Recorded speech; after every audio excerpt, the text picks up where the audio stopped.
battais le pavé littéralement à Paris. J'étais au RSA parce que je touchais pas de chômage, je revenais de Londres donc j'avais aucun droit. Et en 2022, on était 400 salariés et on faisait 25 millions de chiffre d'affaires. Donc c'est allé à une vitesse absolument époustouflante. Tous les 3 ans, je suis clochard après avoir été millionnaire, quoi. C'est une vie de malade. Voilà. C'est quoi ta passion inavouable? Oula, oh, c'est dur ça. Enfin, on était en train de parler, je sais pas si on peut en parler, mais c'était quoi avant que j'introduise, c'était quoi l'histoire avec que tu disais tout à l'heure? Ils veulent plus que tu fasses de podcast, c'est ça? Ceux qui t'ont racheté. Ouais. Faut pas le dire. Ouais, mais en ce moment j'en ai fait pas mal et c'est pas neutre pour mon racheteur donc. Okay. En fait, je vais corriger le tir. Mastéos, c'était une aventure rocambolesque, absolument incroyable. Le nouveau Mastéos, c'est une boîte très sérieuse, très efficace et je recommande à chacun de passer par Mastéos nouveau format quoi. Mais c'est vrai, c'est beaucoup plus carré. Ah ouais? Ouais. Bah, tu vas pouvoir nous en parler. Bon, bienvenue sur le podcast Père Castor, raconte-nous ton histoire. Merci de me recevoir, Amaury. L'idée, c'est de remonter à ton premier souvenir, soit d'entrepreneur, soit d'investisseur, et de remonter le fleuve ou la rivière de ta vie. Et schématiquement, moi, en tant que castor, je vais poser des questions qui sont les barrages que peuvent construire les castors le long d'une rivière ou d'un fleuve. Et c'est plutôt des rivières de manière générale. Et donc, on va pouvoir découvrir un petit peu qui tu es et comment tu en es venu de ce premier souvenir à qui tu es aujourd'hui et ce que tu fais. C'est assez freudien, non ? C'est freudien, psychanalytique comme concept, j'aime bien. Ok. Tant mieux si ça te plaît. Moi j'aime bien, en tout cas ça permet schématiquement de se représenter ce qui va se passer et de l'imaginer. Donc ouais. Est-ce que tu peux juste avant te présenter avec ton accent du sud de la France si tu veux bien, sur qui tu es aujourd'hui avant qu'on remonte à ce premier souvenir d'entrepreneur. Ok, avec Amaury on s'est fait un défi de faire l'intro avec l'accent du sud. Donc moi je m'appelle Thierry Vignal, je viens de Paris. Ça s'entend à l'accent. J'ai fait une école de commerce, profil assez classique. École de commerce, après une prépa. Et ensuite, c'est vrai que je suis parti faire bourlinguer à droite à gauche. J'ai fait les cabinets d'avocats, j'ai fait de la finance. J'étais à Hong Kong, à Paris, à Londres. À Londres, ensuite, j'ai fait du trading. Comme dans Le Loup de Wall Street, le film. J'étais chez HSBC à Canary Wharf. Putain, là, ça fait un peu... non, c'est bien. Ça fait influenceuse du Sud, là. Canary Wharf. Mais alors, ce que je voulais faire, moi, pour cet accent, c'est ça qui me fait marrer, c'est que, je sais pas si on va le sentir tout de suite dans le podcast, mais moi, Thierry, je l'ai rencontré la semaine dernière, et je m'attendais pas à rencontrer un personnage comme ça. Je t'avais écouté dans plusieurs podcasts, et je te trouvais plutôt sérieux. En tout cas, j'avais pas imaginé que t'avais cet humour-là. Et Thierry, on s'est pas parlé tant que ça, hein, mais on a parlé, je pense, une petite heure la dernière fois. Et là, il est arrivé depuis à peine 15 minutes. Et c'est blague sur blague. Donc, c'est... Je suis un clown, tu le découvres, bien sûr. Voilà, donc j'ai fait ce parcours-là un peu décousu. Et après quelques années en finance à Londres, je suis rentré à Paris. Sans grande ambition. Et j'ai créé Mastéos, faute de mieux. Mais vraiment, c'est ce que je répète souvent... Pour donner confiance aussi aux gens qui sont un peu désorientés, qui savent pas ce qu'ils font de leur life. Moi, je battais le pavé littéralement à Paris. J'étais porte d'Italie au RSA parce que je touchais pas de chômage, je revenais de Londres donc j'avais aucun droit. J'avais pas épargné à l'époque donc j'avais pas de thunes et vraiment j'étais au RSA en errance professionnelle. Je suis allé faire un petit stage d'observation dans une start-up qui faisait de l'immobilier. J'ai rencontré mon associé, on est parti parce qu'on s'entendait pas avec le management. On s'est foutu dans un bar PMU près de Bastille et on a monté un site d'immobilier parce que ça avait l'air simple. Mais vraiment, la première année en 2019, quand on a créé Mastéos, on a fait 0 € de chiffre d'affaires. Donc c'est une vraie histoire de loser et je veux donner confiance aux gens qui ont l'impression d'être des losers. On peut s'en sortir. Voilà. Et aujourd'hui, t'as quel âge ? 34. Ok. Mais dans ma tête, je suis beaucoup plus jeune, j'en ai 32 dans ma tête.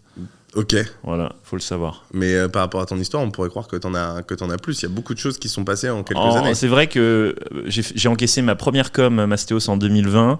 Et en 2022, on était 400 salariés et on faisait 25 millions de chiffre d'affaires.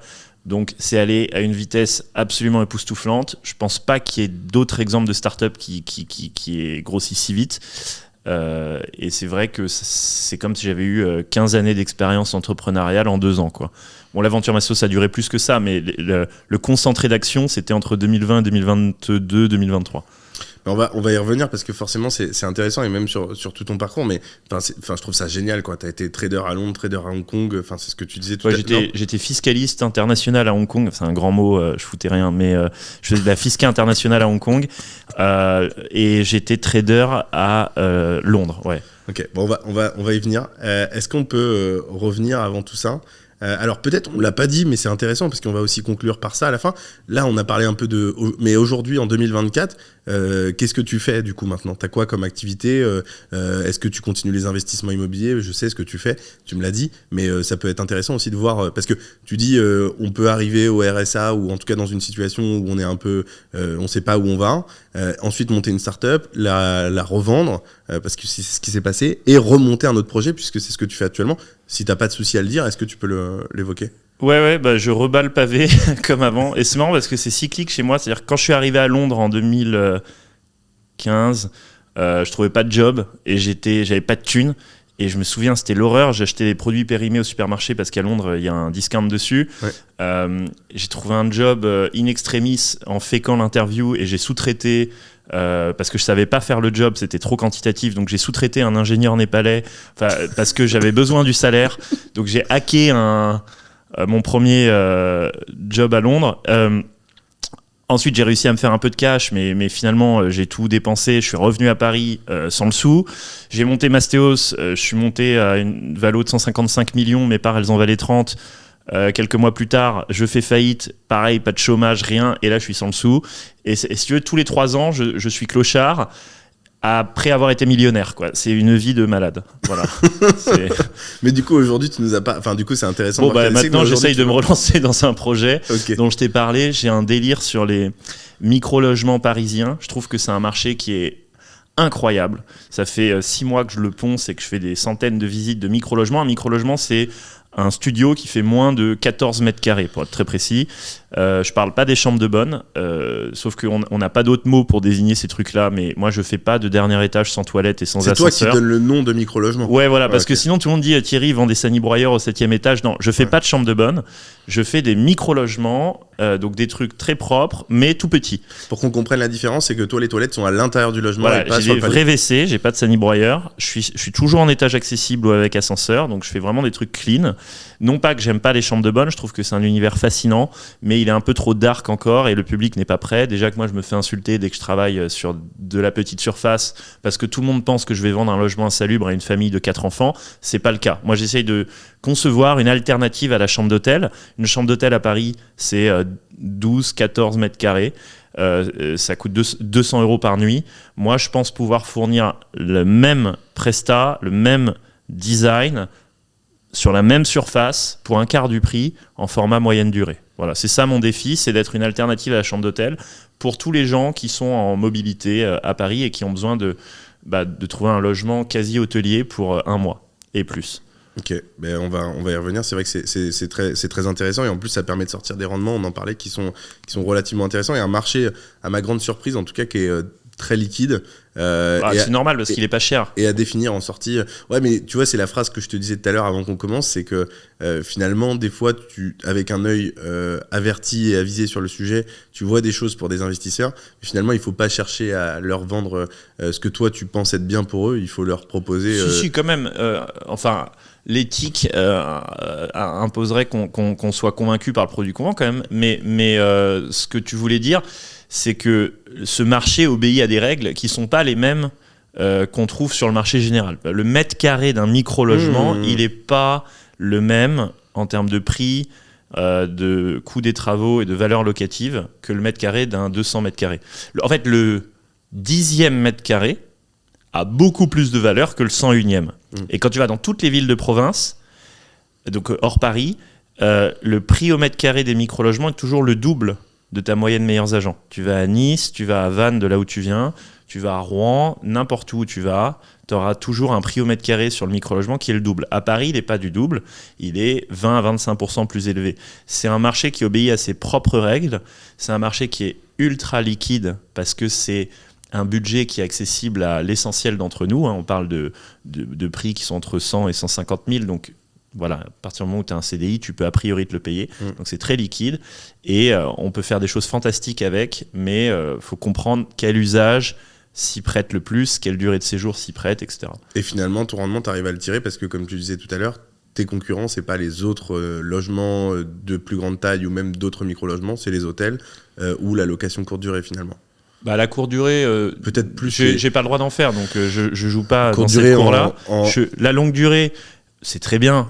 Bon, accessoirement, c'est plafonné, mais c'est pas adapté à des micro-logements. En fait, quand tu es dans 12-13 mètres carrés, tu restes pas 2 ans, tu restes 2 mois. Et je pense qu'il faut réserver ces logements-là à de la moyenne durée et libérer des logements plus spacieux à des gens qui y restent plus longtemps. C'est aussi une optimisation du foncier parisien, une augmentation de l'intensité d'usage. Les gens qui restent pas longtemps ont besoin de moins de mètres carrés, et donc c'est mieux d'allouer ces surfaces-là au séjour moyen et de libérer de la surface pour des gens qui en ont besoin. Juste parce que toi et moi, je pense qu'on est plutôt bavards. Pour bien qu'on comprenne en termes de projet aujourd'hui, en gros, tu sors un projet autour des 150 000 euros en moyenne et tu loues ça autour des 1 200 euros par mois, c'est ça ? 1 100, 1 200 euros Ouais, c'est ça. Ce qui est le prix d'une chambre de co-living à Paris, ce qui est un quart du prix d'une chambre d'hôtel bookée au mois, ce qui est rare d'ailleurs, ou d'un appart-hôtel. Ouais, c'est ça. Et donc, ça te fait un 10 brut et c'est très bien. Et tout le monde y gagne, vraiment, parce que le propriétaire, il a enfin un truc un peu rentable à Paris, ce qui n'était pas le cas jusqu'à présent. Le locataire, tu lui sauves la vie, vraiment. Moi, le premier, je suis entrepreneur, j'ai pas de CDI. Dès que je postule à une annonce sur Le Bon Coin, je me fais jarter. C'est vrai. J'ai aucune chance de trouver une location.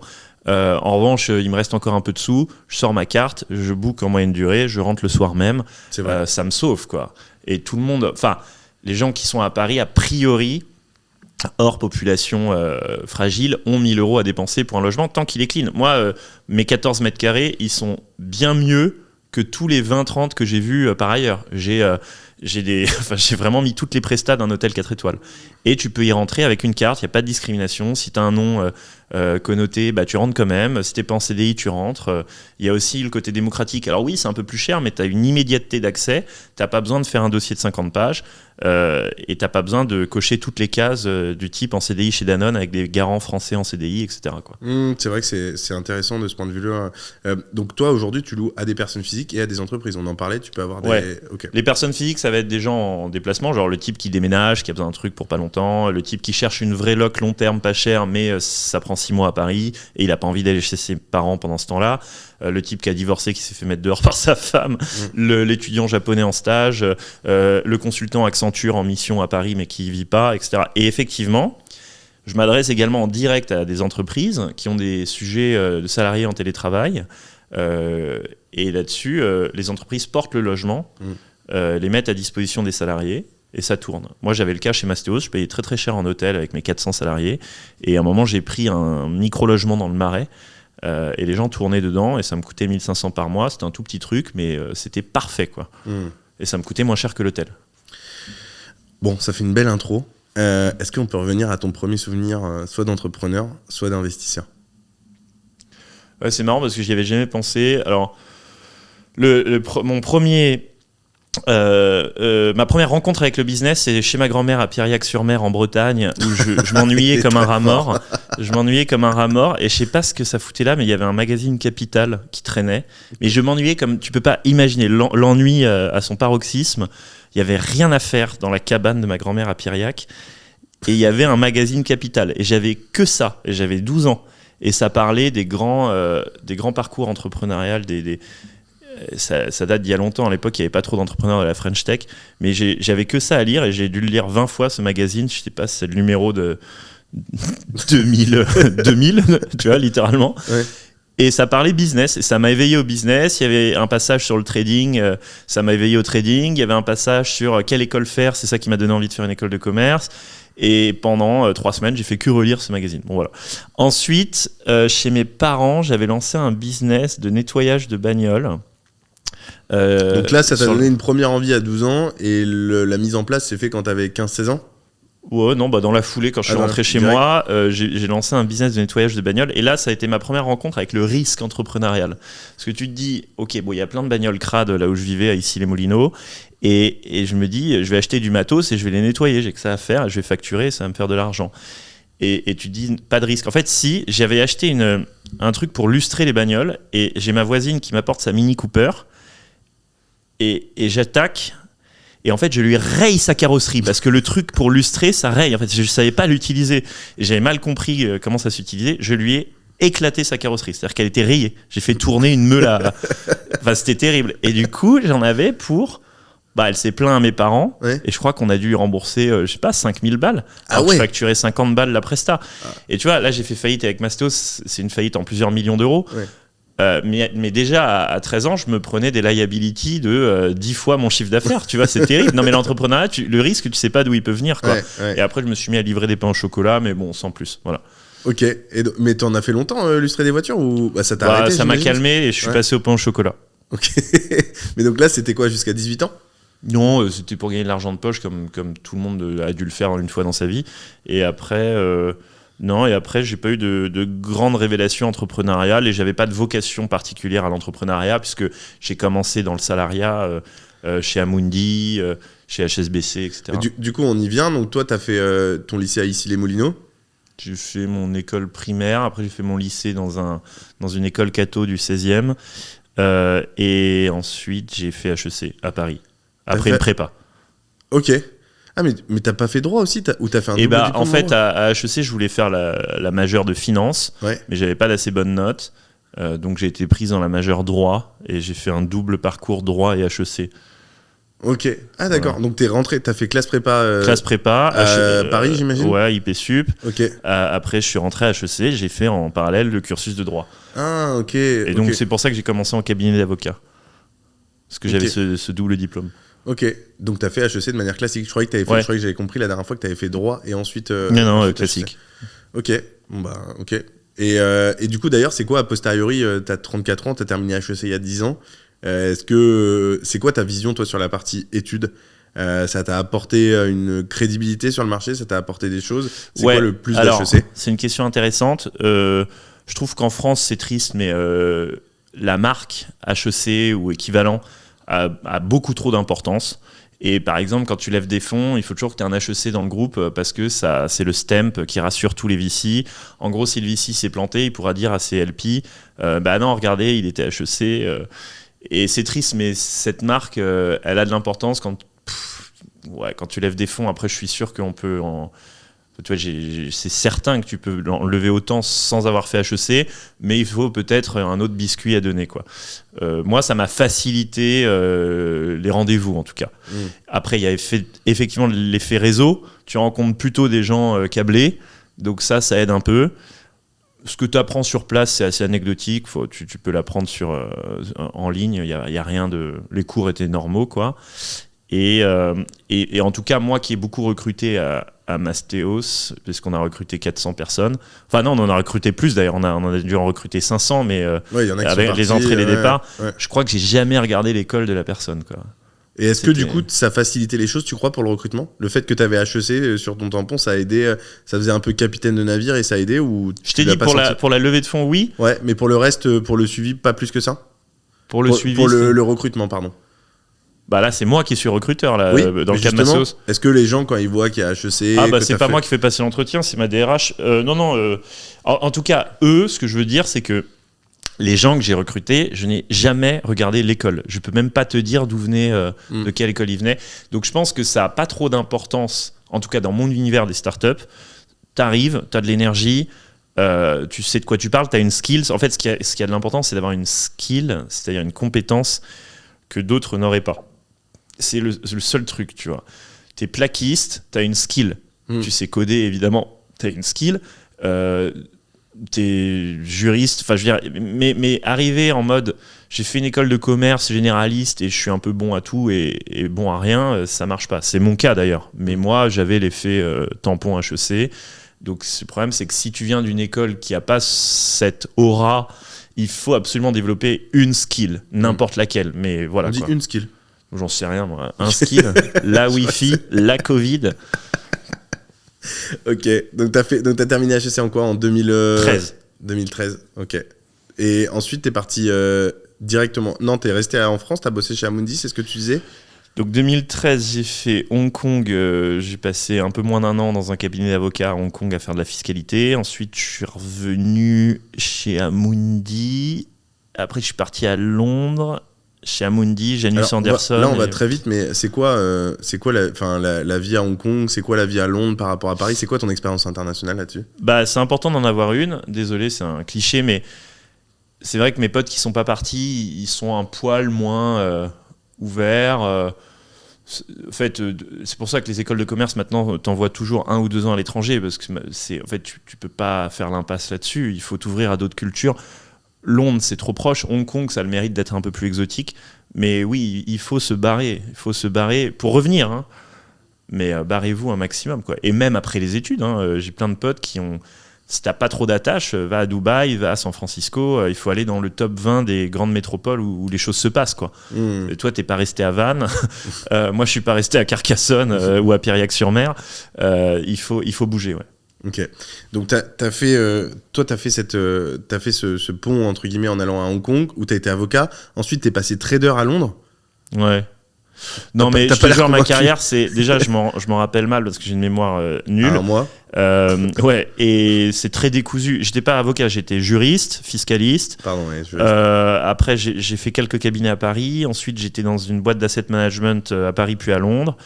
Après, je t'ai dit, j'ai fait 6 mois de chômage à Londres et j'ai réussi à me trouver un job que j'ai délégué à un ingénieur parce que j'arrivais pas à faire le taf. Ensuite, je suis passé en trading et ouais. Sur la partie trading, souvent on a des clichés. On se dit quand t'es trader, tu gagnes très très bien ta vie. Est-ce que c'est le cas? C'est pas le cas de tous, j'imagine. Comment ça fonctionne le trading, alors j'étais trader forex.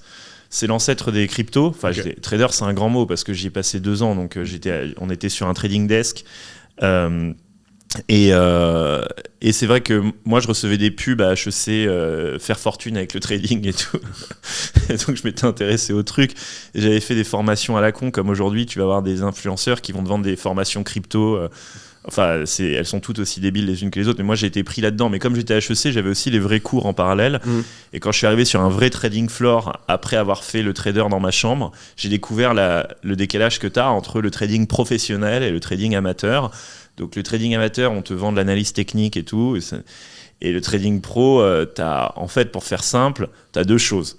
Tu as l'information avant tout le monde, parce qu'en fait, tu es market maker, donc tu as George Soros au téléphone qui va te passer un ordre à 3 milliards, donc tu sais à l'avance où va bouger le marché. Okay. Tu vois Blackstone, BlackRock en l'occurrence, je crois en client. Tu vois tous les gros fonds et tu sais ce qu'ils font à l'avance parce qu'ils t'appellent pour te passer des ordres. En fait, l'information, tu l'as avant tout le monde. Tu sens le marché. Quand tu as une news qui arrive, sur le trading floor, on doit être 1000, tu vois. Ne serait-ce qu'au souffle, ne serait-ce qu'à l'émotion, au bruit que font les traders après une news de banque centrale, tu sais si c'est bullish ou bearish. Alors que quand tu es dans ta cave ou chez toi, tu sais pas comment le marché interprète un truc. Alors que là, tu vois 1000 traders et tu vois les réactions en live. Tu t'es dans le marché, quoi. Et quand tu es chez toi, tu n'es plus dans le marché. Donc, tu as tes petites analyses techniques qui ne marchent pas. Et puis, deuxième chose, c'est que chez toi, il faut t'auto-discipliner, ce qui est impossible, à mettre tes stop-loss, tes take-profit et voilà, à suivre ta stratégie, alors que chez HSBC, il y a 4 étages de contrôle de risque et en fait, tu ne peux pas sortir de tes critères de risque parce que sinon, ton trade, il passe pas en fait. Donc, tu n'as pas le choix. La discipline, elle a été externalisée. Donc, la discipline et l'information et le pouls du marché font que tu peux gagner de l'argent dans un setup professionnel, mais pas chez toi. Tu penses que de fait, de manière générale à 99%, les formations qu'on t'enseigne en ligne, moi j'y connais rien au trading, mais du coup c'est de la connerie et c'est voué à ne pas fonctionner de manière générale. De toute façon, les stats, elles existent. Il n'y a que 1% des traders non pro, enfin des traders particuliers qui gagnent de l'argent. 99% perdent. C'est l'hypothèse marché efficient. Tu peux pas battre les marchés, a fortiori si en face tu as des types qui ont des algorithmes plus performants que les tiens et qui ont accès à de l'info que tu n'as pas. Soit tu fais du buy and hold. Pas trop cons accessoirement aussi. Oui, non, donc malheureusement c'est un piège le trading. Mais ça m'a enseigné une règle fondamentale qui est que mon objectif de rendement est toujours corrélé à mon risque. Tu vois, on parle toujours de risk adjusted return, on parle pas de return. Quand tu fais de l'immobilier, tu vois les classements des villes les plus rentables, tu vois Saint-Étienne numéro 1, tu penses juste return. Bon, Saint-Étienne, en théorie, ça rapporte du 10%. Mais tu te dis pas, ah oui, mais j'ai un gros risque aussi. Alors qu'un trader, il a toujours cette matrice risque versus return. Risk Adjusted Rental Yield, pas juste le yield. Voilà, donc ça m'a beaucoup servi. L'approche quantitative, elle m'a servi parce qu'un trader, il raisonne en quantitatif. Donc moi, quand je vois une ville, je vais regarder si le foncier rapporté au revenu médian par habitant, pondéré par le taux d'impayé, il est supérieur ou inférieur à la moyenne de la région, tu vois. Mais tu quantifies ton approche, et ça, c'est ce que ça m'a enseigné. Et par ailleurs, le marché immobilier, contrairement au trading, il est bourré d'anomalies. Il est pétri de mispricing que tu peux aller arbitrer sans avoir un George Soros en face qui va te doubler. Donc je trouve que faire du trading sur de la matière immobilière, c'est beaucoup plus facile de faire de l'argent que sur du trading Forex ou crypto. Quand tu dis trading sur la matière immobilière, finalement, c'est métier l'achat ou marchand de biens ou investisseur. Ouais. Ok, c'est intéressant. Tu lis beaucoup ?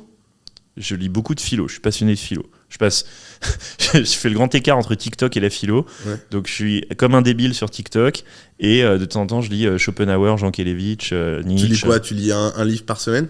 Non, un par mois. Mais je lis des trucs durs, tu vois. Je me fais violence et je vais lire du Jankélévitch, du Nietzsche, du Schopenhauer, des trucs durs, du Kant. Parce que tu sais, là ça doit être le 65e ou 70e podcast que je fais. Donc j'ai rencontré du monde, hein. Ah oui. J'ai rencontré plein de gens de plein d'écosystèmes différents. Et je trouve que ce qui est marquant avec toi, pourtant j'ai du vocabulaire, j'ai quand même une culture qui est pas trop mauvaise, mais je crois que depuis le départ, tu as dû donner au moins 15 ou 20 mots, sans compter les anglicismes, que je ne connais pas. Ah. Plus des citations de sujets. Tu vois, il y a des gens que je rencontre, je sais que les citations sont bancales. Là, j'ai le sentiment, ou alors c'est peut-être parce que tu as confiance en toi, mais qu'en plus, ce que tu dis, tu le maîtrises et que c'est solide et réfléchi sur ce qu'elle s'est amené derrière. Donc, je trouve ça... moi, je sais que j'ai un manque cruel d'apprentissage par rapport à la lecture. J'aime pas lire du tout, mais je sais que quand je lis, ça me permet vraiment de m'avancer intellectuellement. Et du coup, j'ai ce sentiment qui sort. Enfin, tu vois, je me dis, des fois, tu vois des gens qui font des choses, etc. Tu te dis, il y a quand même pas de hasard. Et je trouve ça intéressant d'en discuter parce que même en te posant des questions sur tout un tas de sujets, tu arrives à rebondir.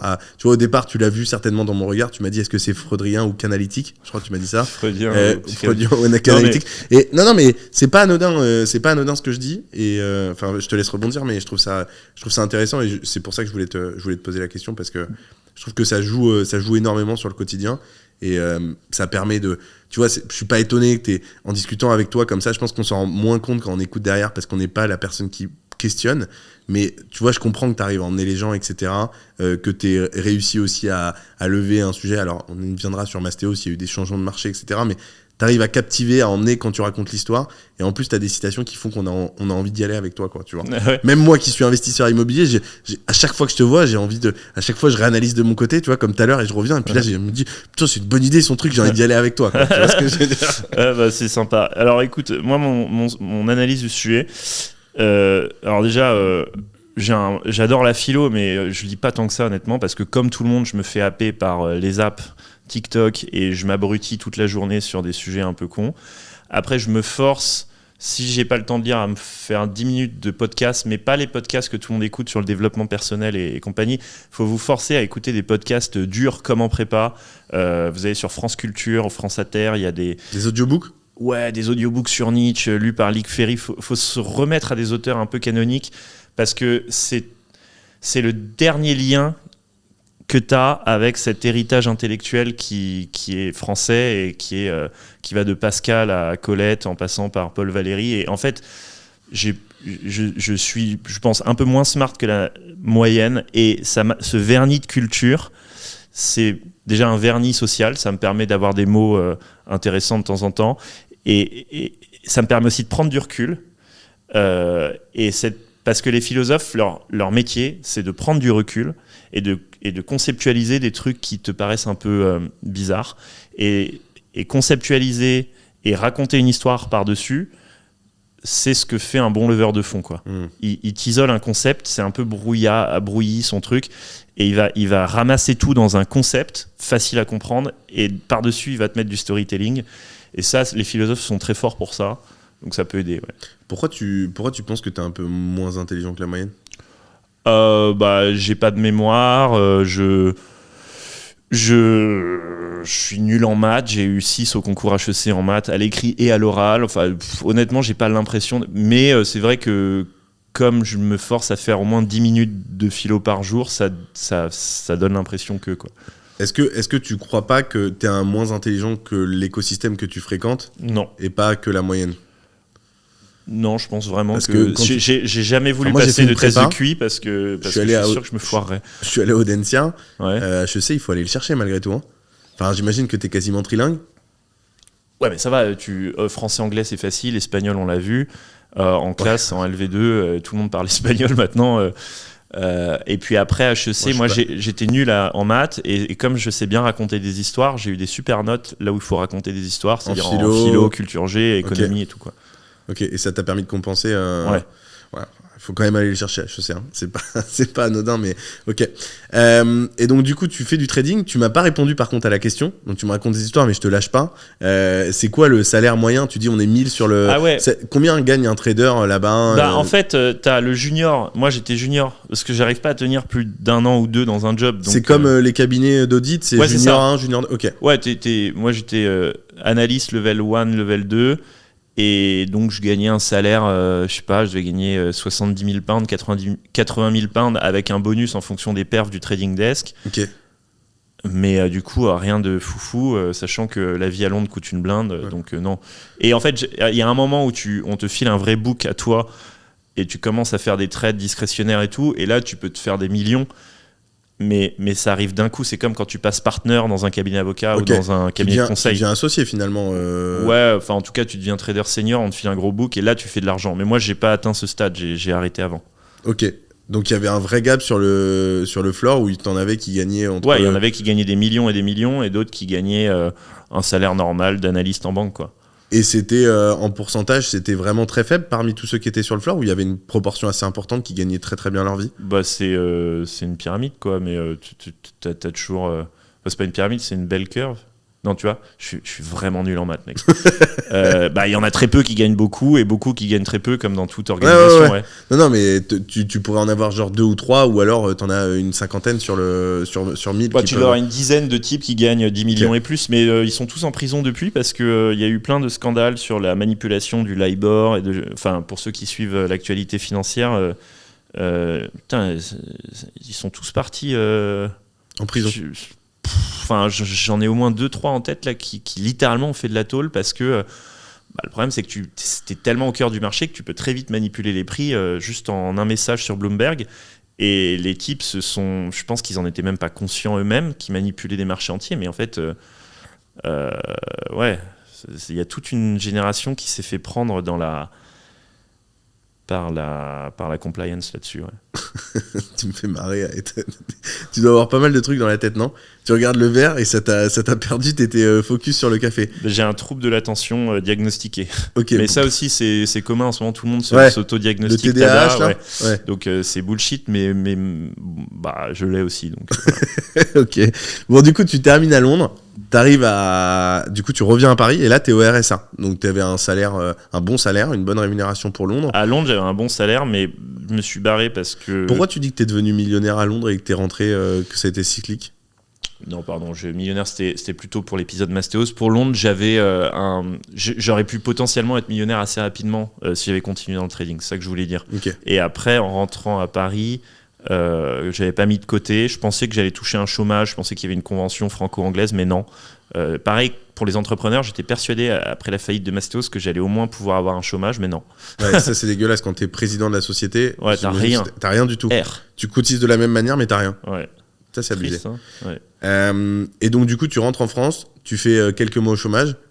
Et là, tu vas faire un stage, du coup, à 30 ans? Non, enfin, alors, 27, 28 ans? C'est pas un stage, j'appelle ça un stage d'observation parce que c'était un truc non rémunéré. Okay. C'est un pote à moi qui m'a dit tu devrais faire de l'immobilier, c'est bien pour les gens pas très intelligents comme toi. Et j'ai vu passer un dossier de start-up, ils sont dans un garage à Saint-Mandé, va les voir, c'est une boîte qui s'appelle Bivouac, qui est un concurrent de Mastéos. Et on était au tout début, et je suis allé les voir, et je dis stage d'observation parce que j'ai jamais été payé, donc je suis resté quelques temps, et puis je suis reparti avec un des types qui lui non plus n'avait pas été payé, qui était pas content. Tu faisais genre de la chasse ou un truc comme ça? Ouais, c'est ça, je faisais tout. Je faisais de la chasse dans le nord, je parlais aux clients, Voilà, mais comme je n'étais pas payé, c'était pas ouf. Donc je suis parti. On s'est mis dans un bar avec mon associé sur Mastéos, que je connaissais ni d'Ève ni d'Adam. Donc encore une fois, tous les gens qui pensent qu'il faut rencontrer un associé incroyable. Mon associé est incroyable, mais je ne le connaissais pas et il n'avait pas de CV. Donc il n'y avait rien d'incroyable au moment où je l'ai rencontré. Tu l'avais sélectionné sur quoi? Juste, vous entendiez bien? Juste parce qu'il était dispo en même temps que moi et qu'on était tous les deux en galère et que, bon, mine de rien, il avait 2-3 idées en marketing que je trouvais intéressantes et de facto, il a été très bon et ça a bien marché. Vous avez tenu l'aventure Mastéos jusqu'au bout ensemble? Ouais, ok. Et on s'entend toujours très bien. Ok, il est pas avec toi là sur la nouvelle... Non, okay. Mais j'ai son soutien moral. Et du coup, alors, donc tu crées en début 2019, Mastéos. La première année, tu disais, tu fais 0 transaction? Ouais, en fait, je fais des transactions en fin d'année que j'encaisse en 2020.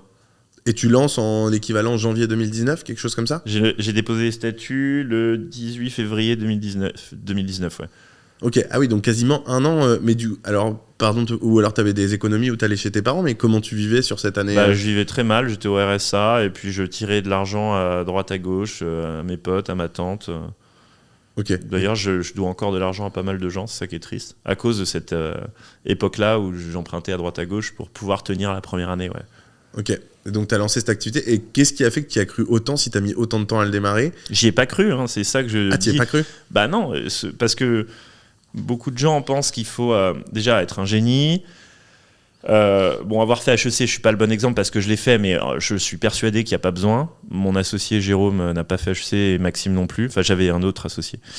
Et puis, il n'y a pas besoin d'avoir une idée de malade. Moi, je suis juste intermédiaire immobilier sur Mastéos. Je fais rien de révolutionnaire. Doctolib, c'est un agenda pour les médecins. Donc... Et il n'y a même pas besoin d'y croire, il y a juste besoin d'être persévérant. Enfin, y croire, c'est quand même cool si tu y crois un minimum. Nous, on a juste été persévérants. C'est-à-dire, les taux étaient vraiment très bas. Donc, on s'est dit, à un moment, on va faire une vente, quoi. C'est pas possible. Et puis, on a fait une vente en fin d'année. On l'a encaissé début 2020.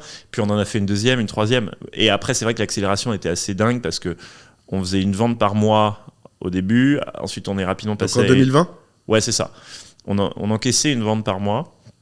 Et ensuite, on s'est mis à encaisser une vente par semaine, puis on faisait une vente par jour et puis une vente par heure en 2022. En combien de... Ok, on va... Et puis, donc, ça s'est pas fait sans stéroïdes. Moi, j'appelle ça des stéroïdes, l'argent du venture capital. Effectivement, comme on commençait à avoir une bonne traction début 2020, que les taux étaient à zéro, que les fonds de venture capital avaient les poches pleines, que je devenais un petit peu visible, qu'on avait une com sympa et que l'immobilier n'avait pas encore été abordé par les VC, ils se sont dit on va miser sur un player et ils nous ont choisi nous. Et donc c'est vrai qu'on a commencé à lever des fonds, d'abord des tout petits montants, puis des montants moyens, puis des montants plus gros. Et on est parti dans un track VC où tu as un petit effet boule de neige, tu lèves 1 million, puis 2, puis de plus en plus de gens se sont intéressés par le dossier, puis à la fin on avait levé 60 millions. Et c'est vrai que c'est ça qui nous a évidemment aidé à faire en 2 ans ce qu'on aurait dû faire en 10, tu vois. Mais donc du coup tu lances donc tu fais tes Vallée de la mort pendant 1 an quand même, ouais, 2019 avant de faire une opération. Vallée de la mort, traversée du désert. Je t'ai pas posé la question, est-ce que tu avais investi toi-même dans l'immobilier à ce moment-là ou pas? Non, j'avais pas d'argent donc non. Et est-ce que déjà tu as investi aujourd'hui ou tu as des projets IMO? Je te pose la question, je sais même pas. J'ai jamais eu, j'ai soit pas eu d'argent, soit jamais eu de CDI. Okay. Donc non, que indirectement. Ok, tu as des parts dans des SCI ou ce genre de choses? Ouais, c'est ça. Ok. Et donc tu lances ça en 2019, en 2020. Avant de revenir sur l'opération, moi j'aimerais bien avoir ton avis parce que tout le monde donne son avis là-dessus et j'ai jamais entendu le tien. Est-ce que il y en a beaucoup qui disent mais c'est un écosystème, le clé en main, où on doit pas faire de levée de fonds, ça marche pas, c'est pas comme ça que ça marche, etc. Il y a beaucoup de constats vilains. C'est quoi le tien a posteriori sur cet écosystème d'investissement clé en main? On a prouvé que ça marchait pas les levées de fonds parce que c'est une matière qui s'y prête pas. C'est une matière qui est très terrain. Quand tu fais du clé en main, ça veut dire que tu sources des appartements à Limoges, tu fais les travaux et tu gères les locataires. Ça ne scale pas. Voilà, parce que c'est des atomes. Ce qui scale, c'est les lignes de code. C'est les bits, pas les atomes. Et quand tu as des atomes, tu as des ops. Et les ops, ça scale pas, ou alors pas en tout cas dans la matière IMO parce que c'est trop hétérogène. pourtant, tu me dis si je me trompe, mais je crois qu'il y a des boîtes aux États-Unis qui l'ont fait, qui ont levé des sommes plus importantes et qui aujourd'hui fonctionnent toujours à peu près correctement. J'ai plus les noms en tête, mais je crois qu'il y a 2 startups qui ont équivalente à Mastéos, à beaucoup plus gros même. Oui, non, mais je veux dire qui font le même type de business. Ouais, je crois, un business similaire. J'en ai aussi, j'en avais 2 en tête aux États-Unis. Je crois qu'elles vont pas bien du tout. D'accord. Ouais, non. Là, en ce moment, toutes les startups de la PropTech font faillite parce que dans PropTech, comme je dis souvent, il y a prop et il y a tech. Et la prop, c'est de l'immobilier, c'est du property, c'est du terrain. Ça scale pas. La tech, ça scale. Mais c'est 2 mots qui devraient pas être associés parce que soit tu fais de la tech et t'es Airbnb et tu joues pas avec des immeubles et des plaques de BA13 à Saint-Étienne et des locataires qui payent pas.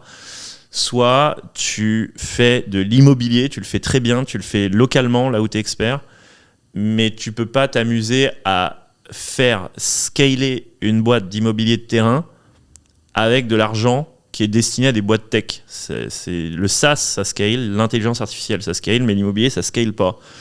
Donc il y a d'autres manières de faire. IAD en est un modèle.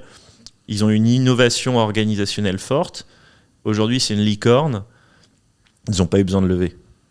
Et ils n'ont pas fait de tech. Ils ont très bien fait leur métier d'immobilier, en tout cas.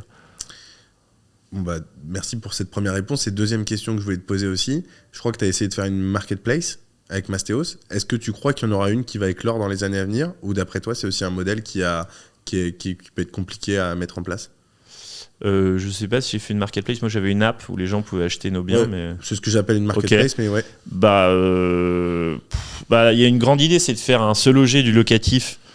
Tout le monde essaye de dire je vais faire une plateforme où il n'y aura que des biens destinés à l'investissement locatif. Bon, pour l'instant, ça ne s'est pas fait. Parce que peut-être qu'il n'y a pas de biens qui soient par construction, par nature, destinés à de l'investissement locatif. Tout peut être potentiellement de l'investissement locatif. Donc finalement, tu vas sur se loger.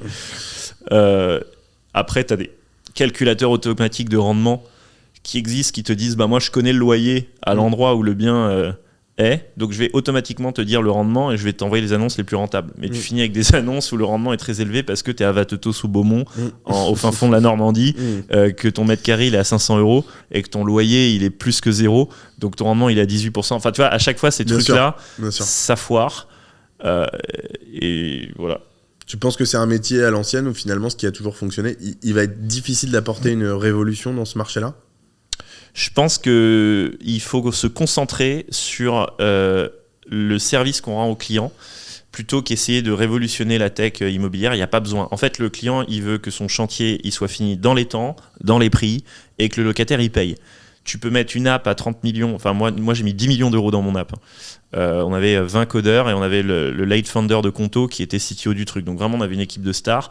Bon, mais à la fin, si ton chantier est fini 3 mois en retard et que ton devis a été dépassé, ton app, c'est juste du gadget, quoi. Donc en immobilier, je pense qu'il faut être un expert local, il faut travailler une niche et tu vends de l'expertise.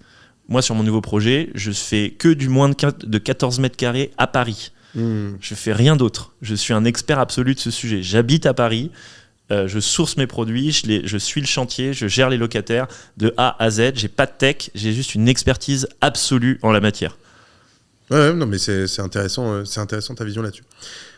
Merci. Donc si on revient sur l'aventure, 2019 tu fais 0 opération ou une en fin d'année. 2020 tu fais une opération par mois. T'as levé à partir de quand? Et ça se passe comment d'ailleurs, lever des fonds concrètement? Bon, c'était plus facile en 2020 que maintenant, parce que là, je galère à lever 60 000 € alors que j'ai levé 60 millions il y a 2 ans, ou 3. Et donc en 2020, c'était plus facile parce que les taux étaient à 0, et donc les VC avaient les poches pleines. En fait, est-ce que, pardon de te dire ça, c'est pas méchant quand je te dis ça, mais est-ce que ça te porte préjudice, tu crois, cette aventure Mastéos, ou pas plus que ça? Non, ça va. Non, ça va. Non, parce que à la génération de nos parents, se planter, faire faillite, c'était un stigmate que tu portais sur toi et qui t'empêchait qui était une honte et qui te grillait sur la place. Aux États-Unis, la culture de l'échec, elle est beaucoup plus positive. Et maintenant, les VC commencent à intégrer que mieux vaut un repeat entrepreneur qui s'est planté une fois et qui, a priori, va pas refaire les mêmes erreurs grossières la deuxième fois. Et donc, tu vas plutôt avoir tendance justement à miser sur ce genre de profil qui a démontré sa capacité à scaler très très vite. Donc ça, c'est une case cochée. et qui s'est planté, donc du coup, qui a priori va pas le refaire sur la prochaine étape. Ok, donc c'est le marché qui selon toi a changé, c'est pas forcément l'impact de ta précédente entreprise qui fait que tu as plus de mal aujourd'hui. Non, j'ai du mal à lever parce que les conditions de marché sont pas les mêmes, que les taux sont pas à zéro, que les VC se sont pris énormément de tôle et donc c'est beaucoup plus difficile de les convaincre. Et j'ai une autre question qui me vient avant qu'on vienne sur Mastéos. Tu viens de nous dire que pour toi on était sur un écosystème qui n'avait pas d'intérêt à lever des fonds. Pour autant tu repars à lever 60 000 euros. C'est quoi mais il y a levée de fonds et levée de fonds. En fait, lever des fonds, je voulais dire au sens lever 60 millions d'euros, faire des méga levées de fonds. Lever de quoi te payer le temps d'eux et te payer une petite plateforme et 2-3, ça c'est rien, c'est pas de la levée de fonds, c'est juste du financement en fait. D'accord. Ouais, c'est du financement. Et donc la levée de fonds, déjà il faut maîtriser cet écosystème dont on parle, qui est l'écosystème de la French Tech, qui en gros, on dit French Tech, mais c'est pas à Vannes que ça se passe, c'est à Paris. Et à Paris, c'est dans 2 arrondissements. En l'occurrence, là où on est, le 2e, le Sentier. Et c'est tout en fait. Non, mais c'est super triste parce que c'est très formaté, c'est très localisé géographiquement. Et puis tu as la station F dans le 13e, donc on va dire 2 arrondissements. Et les VC, ils ont tous le même CV. Ils ont pour le coup tous fait HEC. Ils parlent un langage assez étrange, fait d'anglicisme, où tu vas pas dire je pense qu'il y a un gros potentiel de marché. Tu vas market sizer ton total addressable market et calculer tes unit economics pour que ton ARR maximise la croissance de ta top line. Tu vois ce que je veux dire? Ouais, bien sûr. Et ce langage-là, quand tu le maîtrises, tu donnes une illusion, comme moi quand je te mets des mots compliqués parce que j'ai fait un podcast de philo la veille, ça te donne un vernis qui fait que tu parles la même langue qu'eux et que tu es pris au sérieux. Et donc déjà, ça te permet de rentrer dans cet univers-là. Donc déjà, il faut maîtriser leur langue. C'est des animaux, je sais comment ils pensent maintenant. Il y a beaucoup d'effets moutonniers déjà, donc il faut maîtriser il faut capter la visibilité, il faut générer du FOMO, de la hype. Faut les mettre les uns contre les autres pour faire monter la mayonnaise, assez classiquement, tu vois. Mais c'est un univers particulier et il faut comprendre les codes. Donc il faut vraiment être anthropologue, observer. Et une fois que tu as compris les codes, apprendre cette langue. Comment là, toi, moi, on est Thierry, en 2020, on n'a jamais levé de fonds. Tu nous expliques géographiquement comment ça se passe, tu nous expliques qu'il faut apprendre la langue. Comment on les rencontre, comment on les contacte? Bon, déjà, il faut quand même avoir un sous-jacent, donc un business qui est pas trop naze. Ouais. Pas besoin d'un truc révolutionnaire, mais tu peux pas juste débarquer avec ton PowerPoint et tes slides foireuses. Ça, c'est théorique, ça. En pratique, c'est pas comme ça. Il faut déjà montrer que t'as ton MVP un bonus. qui est validé. C'est sûr que si ton deck il est visuellement horrible, ils vont même pas le lire. Et d'ailleurs, c'est marrant parce que sur tous les sites de VC, donc des fonds de venture capital, t'as toujours un endroit où tu peux uploader ton deck, comme si t'applies, comme si tu postulais chez L'Oréal. Tu vois. Et ce qui est drôle, c'est que je crois que de l'histoire du VC, jamais un VC n'a lu un deck uploadé sur son site. Ça n'est pas comme ça que ça marche. C'est le VC qui vient à toi, c'est pas toi qui viens au VC. Donc toi, ton job, si tu veux lever des fonds, c'est d'augmenter ta visibilité dans cet écosystème, que les gens droppent ton nom à chaque fois qu'il y a une conversation au Hoxton. Et voilà. Mais c'est le VC qui va venir t'écrire sur LinkedIn parce que tu as été suffisamment visible. C'est comme ça que ça marche. Toi, c'est comme ça que ça a marché ? Ouais. Okay. Moi, je cherchais donc pas à lever des fonds. Il faut prendre au sérieux les mecs qui t'envoient des messages sur LinkedIn et qui te disent... non, mais il y en a... Enfin, en tout cas, tu check si c'est un fonds intéressant ou pas, mais normalement, c'est eux qui viennent à toi. Okay. C'est pas l'inverse. Et donc, il faut que tu aies un business qui marche un peu, avec des chiffres qui aillent plutôt vers le haut que vers le bas. Une boîte assez récente, je crois. Ouais, faut pas que si ça fait 10 ans que tu rames et que tu as enfin découvert un truc au bout de 10 ans, bon, c'est un peu cramé, donc il faut qu'il y ait un peu de recency, de nouveauté. Le pédigré, alors si t'as pas fait HEC, il faut que tu aies une expérience sectorielle. Genre, t'as été investisseur dans l'immobilier auparavant, si tu veux faire une boîte comme celle que t'as fait, quoi. Ouais, si tu as fait quelques années dans le secteur, c'est l'équivalent d'un gros diplôme. D'accord. Okay. Ou alors tu as déjà monté une boîte, mais ça, il y en a très peu. Et donc, après, c'est ta capacité, une fois que tu as généré de la visibilité, c'est ta capacité à faire du storytelling, à raconter une histoire qui embarque. Et c'est pas du bullshit, tu vois. C'est pas forcément leur en mettre plein la vue, mentir. C'est embarquer les gens sur une vision Mais c'est vrai que le VC se prête mieux au storytelling que le private equity, par exemple. Le private equity, tu peux raconter toutes les histoires que tu veux, ils vont juste regarder ta bottom line, c'est-à-dire ton EBITDA. Dans le VC, tu peux créer du rêve, de la vision, et c'est ça qu'on me demande, c'est de storyteller, d'embarquer les clients, les employés, les VC, les journalistes. Voilà. Quand est-ce que tu lèves pour la première fois et tu lèves combien au tout départ ? Je me rappelle, la vraie première grosse levée, c'était 2 millions avec Daphne. Mais du coup, ça, c'était pas la première. En fait, je te dis, au début, tu as des financements. Donc, c'est quoi ? C'est de la Love Money ? Tu as 50 000 au début, euros à gauche, à droite. Au début, il y a Love Money, donc FFF, Friends, Family and Fools. Ok. Donc oui, on a dû lever 50, puis 100, je me rappelle plus exactement combien. Ensuite, j'ai envoyé un WhatsApp à mes clients qui avaient un peu de pognon et je leur ai dit, je vous file tant d'actions si vous mettez tant. Et j'ai réussi à lever un peu avec mes clients. D'accord. Donc, voilà, c'est step by step. Et puis à un moment, il y a un VC qui a débarqué et qui nous a dit, nous, on croit à la PropTech, c'est un secteur encore vierge, vous avez l'air assez bon, on met 2 millions sur vous, et pour moi c'était absolument énorme, 2 millions, qu'on soit clair, 2 millions pour moi, aujourd'hui là sur mon nouveau projet, si je lève 500 000, ça me donne le tournis, tu vois. Donc vraiment, moi à l'époque, quand on me propose 2 millions, je pète les plombs, quoi. J'ai l'impression d'avoir gagné au loto. Pour quelle rentrée sur le capital, tu te souviens ? Je sais pas si tu peux le dire, mais... Si, c'était en BSAR, mais en gros, tu lâches, à chaque levée, tu lâches 20-25% de ta boîte. D'accord, ok. Et donc, tu lèves ça, tu te souviens la date à peu près ? C'était en 2020 ou on était déjà en 2021 ? Je crois que c'était fin 2020, début 2021. Ok, donc assez rapidement, finalement, 2 ans après avoir lancé la structure. Ouais. Ok, tu lèves 2 millions d'euros. Comment ça se passe ? C'est vrai que moi, j'ai souvent des gens... Toi, ce qui est assez intéressant, c'est que j'ai l'impression que tu es un peu comme certaines personnes de l'écosystème, tu te mélanges un peu aux deux. À la fois, tu vas aller sur... j'ai l'impression que tu peux côtoyer certains infopreneurs, et en même temps, tu as été dans le milieu startup, etc. Tu te mélanges un peu caméléon sur tout cet écosystème. Souvent, c'est assez segmenté. Donc c'est très segmenté. C'est marrant que tu dises ça, oui. C'est intéressant de voir ce qui se passe, parce que du coup, je crois que tu dois être la première personne que j'ai qui a levé des fonds. C'est quoi ? T'as 2 millions qui tombent sur ton compte, t'as 1 million et après c'est par rapport à tes résultats. Comment ça se passe ? T'as des discussions un peu techniques avec des avocats et tout.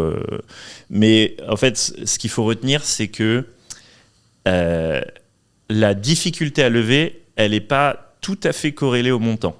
Par exemple, c'était beaucoup plus difficile de lever 2 millions que de lever, je crois qu'après on en a une à 30.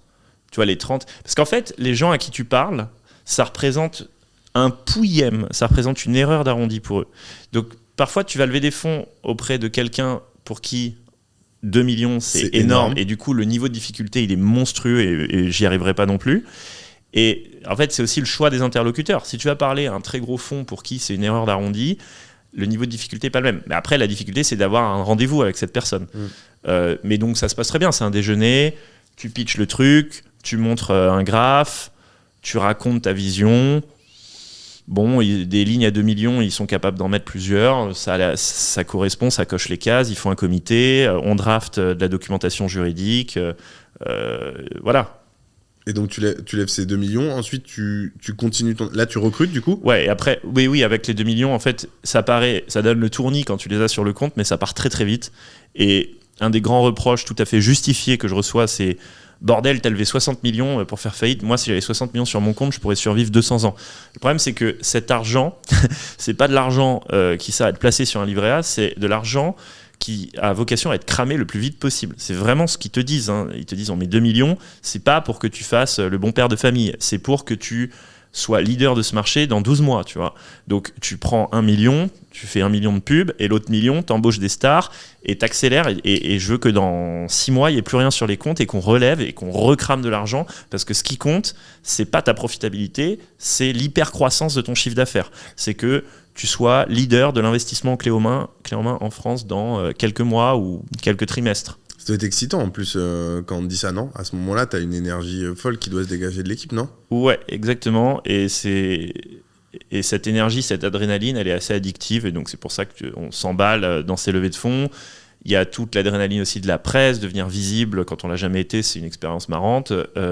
Avoir beaucoup de salariés, c'est une expérience égotique aussi, parce que tu vois, t'arrives au bureau, tu as 400 personnes. Enfin, ils n'étaient pas tous au même bureau, mais ça fait quand même quelque chose.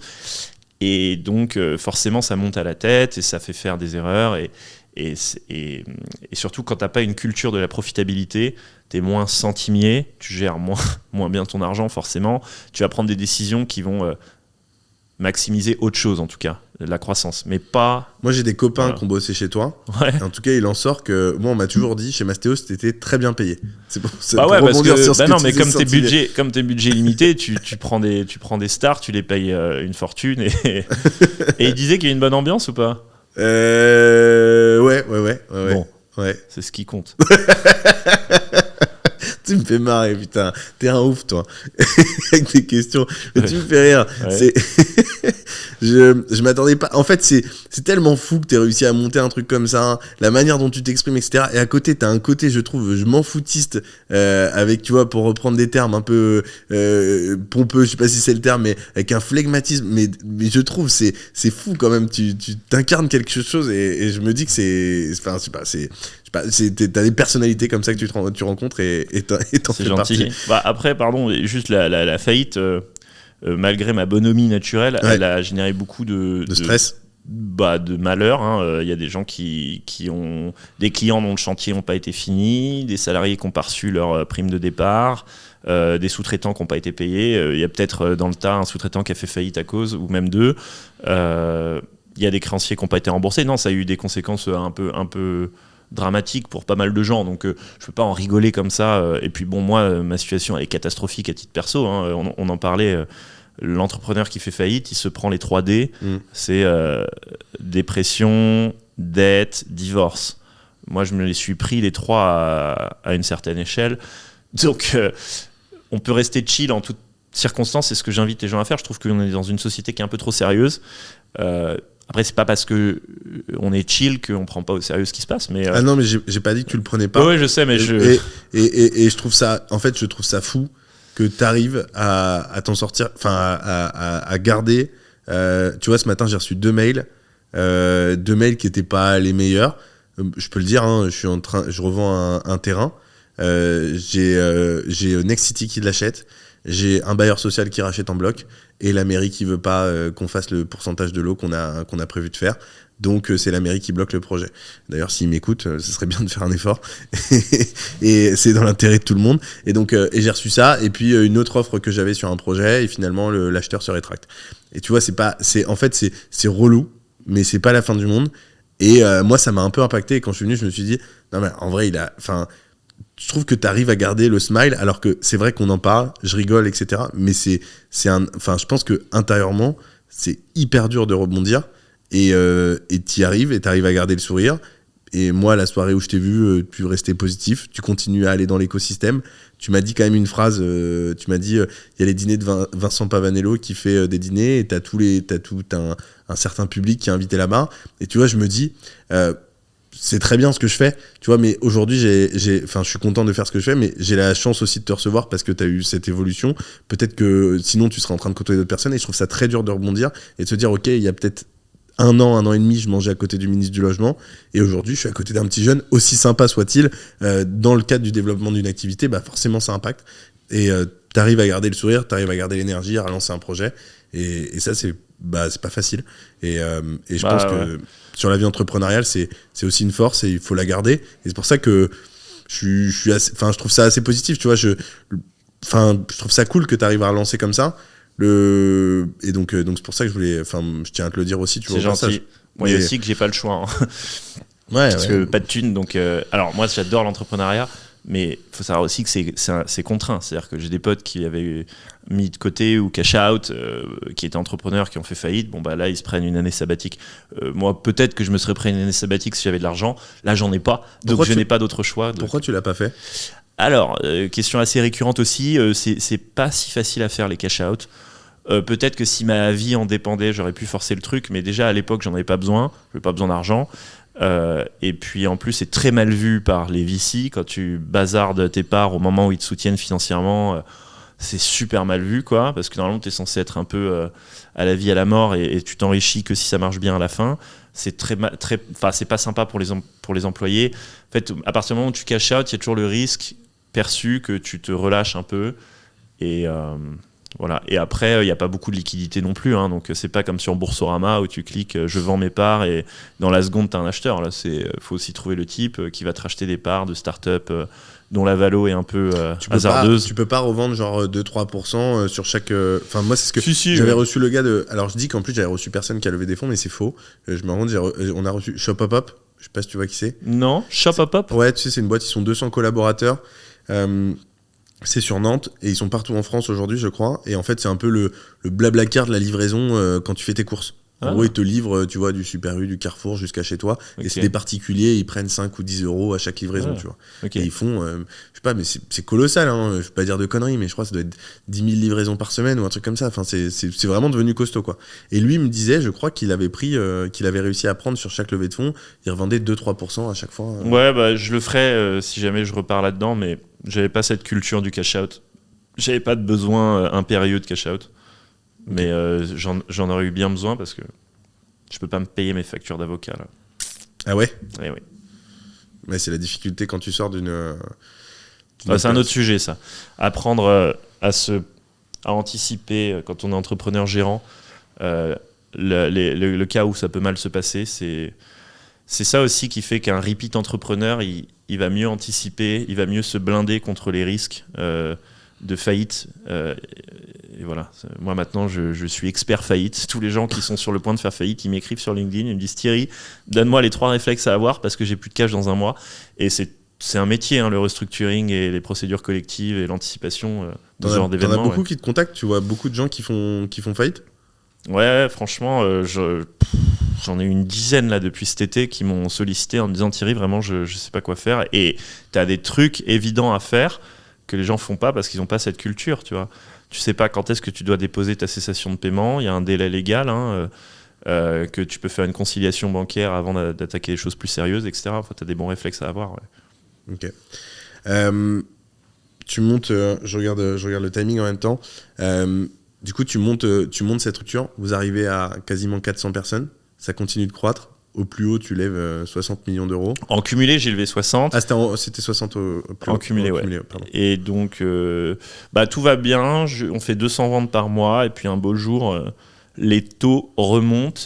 Alors, on avait anticipé qu'ils allaient remonter. Hein, on n'est pas con. On l'avait modélisé et tout. Pas autant. Mais ouais, c'était violent. Ouais. C'est passé de 0 à 5% en 6 mois, quoi. Ouais.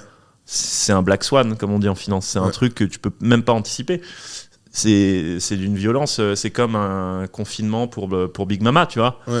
Enfin, tu peux même pas le mettre dans un BP, ça. Ouais, et quand tes taux ils passent de 0 à 5 en 6 mois, tes clients ils passent de quelque chose à 0. Enfin, la chute, c'était pas ça a un peu baissé. C'est qu'on est passé de 200 ventes par mois à grosso modo 0. Enfin, à un pouillem, à quelques ventes, quoi. En l'espace de. En un trimestre.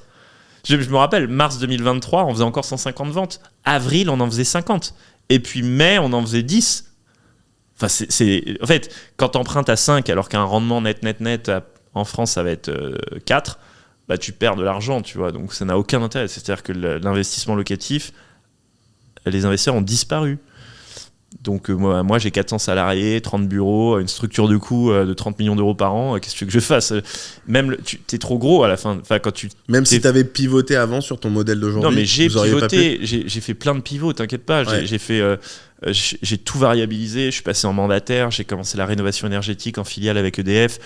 J'ai lancé des business pour diversifier du corps. J'ai tout fait, j'ai tout coupé.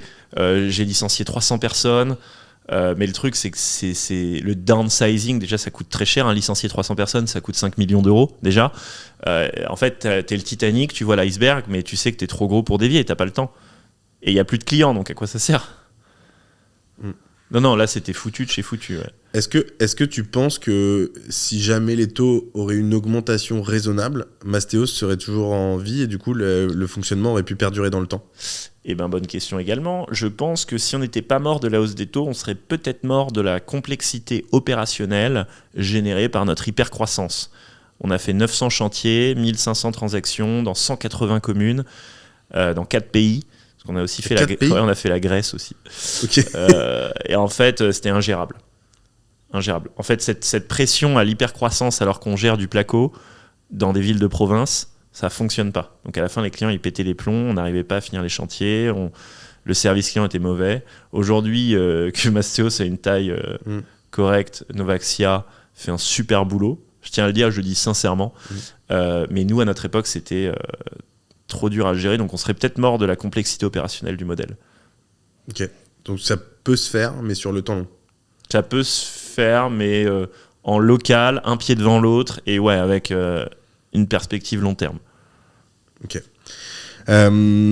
Bon, c'est intéressant. C'est vrai que c'est plein d'émotions, cette histoire. C'est comme ta vie, peut-être. Je sais pas si mais en 1 heure, ça monte, ça descend, on sent les évolutions. C'est pas anodin. Et ça doit pas être facile, en plus, de revendre, d'annoncer tout ça à tout le monde quand l'aventure se passe bien. Enfin, j'imagine que même pour dormir, etc., je suis presque surpris que t'aies pas de cheveux blancs, etc., que t'aies réussi le secret, c'est le sport. Hein. Moi, je fais pas mal de sport. Franchement, ça m'aide beaucoup, je pense. Mais oui, c'est effectivement traumatisant de voir annoncer à sa famille, à sa maman, à sa copine, à ses employés. C'est traumatisant. Et ce qui est drôle aussi, c'est effectivement, t'en parlais, c'est-à-dire qu'il y a 1 an, je recevais le ministre du Logement au bureau. C'était un événement random pour moi, tu vois. Je voyais le patron de Nexity, on s'écrit, on se tutoie. Et aujourd'hui, je suis sur le terrain à faire des visites de 12 mètres carrés dans le 20e. Et si tu veux, le contraste de la manière dont les gens te perçoivent, il est saisissant. C'est-à-dire qu'aujourd'hui, moi j'ai un client qui gagne le SMIC, je me plie en 4 pour lui trouver son truc. Et je me fais vraiment mépriser, tu vois, en tant qu'agent, parce que agent, c'est une profession méprisée. Bon, moi, je suis revenu sur le terrain sur mon sujet micro-logement. Et c'est marrant la manière dont on peut être pote avec le patron de Nexity et le ministre du Logement, et puis le lendemain être un moins que rien sur le terrain, dans la rue et tout. Et ce contraste, il est marrant, ouais. Est-ce que ça va jusqu'au bout? C'est-à-dire que, est-ce qu'aujourd'hui, si tu appelles le ministre du Logement, en plus là je crois qu'il a changé, mais il te répond pas? Ouais, en vrai, il me répond. J'ai son WhatsApp, pareil pour le patron Nexity, et puis j'en connais plein. Ouais. Hein. Mais c'est vrai. Donc il continue à te répondre ou tu sens Oui, il me répond, tout va bien. Mais tous ces gens-là que j'avais dans mon répertoire, et j'ai un super répertoire en immobilier, je les connais tous, ils me répondent. Tu vois, le patron d'IAD, si je lui écris, il me répond. Mais ce qui est aussi marrant, c'est que je me fais maltraiter par des clients et j'ai envie de leur dire, les gars, j'ai monté une grosse boîte, je suis Thierry Vignal et tout. Bah non, en fait, quand tu repars sur le terrain, t'es personne. Et tu ravales ta fierté, et t'as pas de cash, et tu te prostitues pour 1000 balles. Et c'est un peu d'humilité, ça fait du bien. Moi qui ai capté la lumière et qui ai eu les chevilles un peu trop enflées, mais c'est marrant, sociologiquement. T'as une anecdote là sur ces 2-3 dernières années d'un truc que t'as fait où tu serais pas monté dans la lumière autant, où t'aurais pas levé autant d'argent, où t'aurais pas une boîte aussi grosse, t'aurais pas pu faire. Bon, déjà c'est une très belle anecdote de dire je recevais le ministre du Logement assez régulièrement dans mon bureau. Non, mais pas régulièrement, mais il est venu au bureau une fois. Ou au moins une ou deux fois. T'as un fait marquant d'un truc que t'as vécu et tu t'es dit mais c'est hors sol ce qui se passe. Ouais, mais alors je sais que j'en ai vécu pas mal des trucs comme ça, mais je me rappelle plus. Non, mais tu vois, j'ai fait 50 plateaux BFM, je me faisais reconnaître dans la rue, voilà. Et c'est plutôt les anecdotes marrantes, c'est plutôt ce que je vis en ce moment, où vraiment je me fais maltraiter. Tu peux pas imaginer, parce que agent immobilier sur ce segment de marché, c'est vraiment le plus bas de la pyramide. Et bon, bah, j'ai pas d'anecdote qui me vient comme ça, mais enfin, c'est plus a posteriori, c'est pas sur le moment parce que du coup tu le sens moins, mais a posteriori tu te dis putain, ça fait c'est pas facile de retourner dans la vie quotidienne, dans la street quoi. C'est ça. Mais ça fait du bien, c'est une leçon d'humilité, et l'entrepreneur, il faut qu'il apprenne à aller des sommets à la rue et à rebondir, et à pas trop, et à garder un peu de recul sur le succès comme l'échec. C'est pour ça qu'il faut rester chill dans tous les moments, parce qu'on peut tout perdre d'un coup, et quand on se fait mépriser par la rue, et ben c'est pas pour autant qu'on peut pas derrière faire de grandes choses, quoi. Donc, j'ai l'impression que c'est un film. J'espère que tu vas faire un gros projet qui va bien fonctionner de nouveau, parce qu'on en fera un film ou une série sur ok, super. J'ai 2 questions pour terminer. C'est quoi ta passion inavouable? Oula, oh, c'est dur ça. Ouais, tout le monde pense au porno direct, mais non, je sais pas. La philo, je me sens un peu seul parce que personne kiffe ça. Et j'adore les gros trucs de beauf, genre la muscu, l'UFC, le MMA. Ah bah pareil. T'aimes bien ? Ah ouais, j'adore. Ah bah je regarde tout le temps. Je suis ultra beauf là-dessus. Voilà, ma le passion. Public est pas. T'es déjà allé voir un combat ? Plein. Le public, il est particulier, le public de MMA et du UFC. Pour le coup, eux, ils ont pas fait HEC pour la plupart.